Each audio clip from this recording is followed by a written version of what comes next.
आज हम बात करेंगे एक ऐसी समस्या की जो दिल्ली की रूह तक को हिला रही है। यमुना नदी का उफान और इसके साथ ही इंसानी संघर्ष की वो दास्तां जो इस महानगर को डूबते हुए बचाने की कोशिश में बुनी जा रही है। जब पानी की तेज धारें सड़कों पर उतरती हैं तो सिर्फ पानी ही नहीं, हजारों जिंदगियां भी बहने लगती हैं। ये केवल एक प्राकृतिक घटना नहीं बल्कि हमारी असंख्य कोशिशों, जद्दोजहद और उम्मीदों की कहानी है। आइए इस विषय पर विस्तार से जाने कि कैसे दिल्ली इस संकट का सामना कर रही है और कौन कौन से कदम उठाए जा रहे हैं ताकि ये महानगर फिर से अपनी जमीन पर स्थिर हो सके।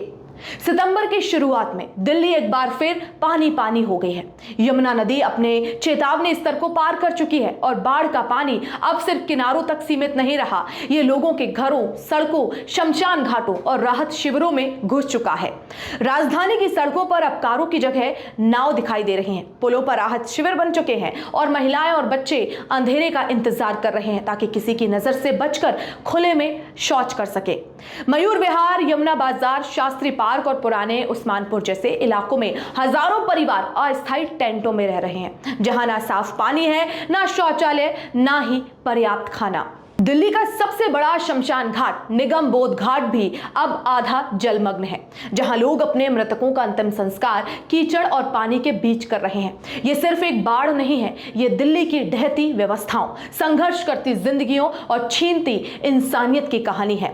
यमुना बाढ़ में विस्थापित परिवारों की दिक्कतें लगातार बढ़ रही हैं। नई दिल्ली के मयूर विहार में यमुना नदी का बाढ़ का पानी मोहल्लों तक गहराई से घुस चुका है। बाढ़ग्रस्त इलाकों के अस्थायी राहत शिविरों में रहने वाले परिवार भोजन, पानी और शौचालय की भारी कमी से जूझ रहे हैं।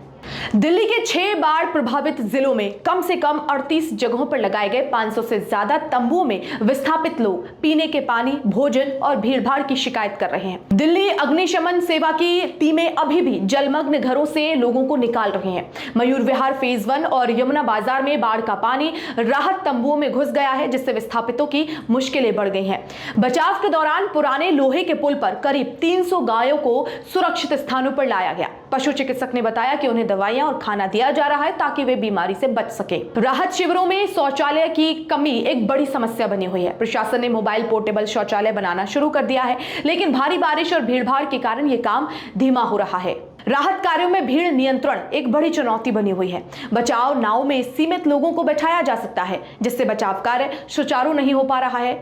विधायक और अधिकारी बार बार लोगों से नदी किनारे ना जाने की अपील कर रहे हैं। यमुना की बाढ़ ने न केवल घरों को प्रभावित किया है बल्कि विस्थापितों की जिंदगी में रोजमर्रा की कठिनाइयां बढ़ा दी हैं। प्रशासन राहत कार्यों को तेज करने की कोशिश कर रहा है, लेकिन पीड़ित परिवारों को अभी भी भोजन, पानी और सुरक्षित आश्रय की सख्त जरूरत है। यमुना का उफान दिल्ली के लिए केवल एक प्राकृतिक आपदा नहीं बल्कि एक चुनौती है जो हर साल हमारी तैयारियों, हमारी संवेदनशीलता और हमारी मानवता की कसौटी पर खड़ी होती है। इस पानी की लहरों के बीच इंसानी जज्बा और संघर्ष की दास्तां हमें यह याद दिलाती है कि मुश्किलें चाहे कितनी भी बड़ी हो, उम्मीद और साहस कभी कम नहीं होना चाहिए।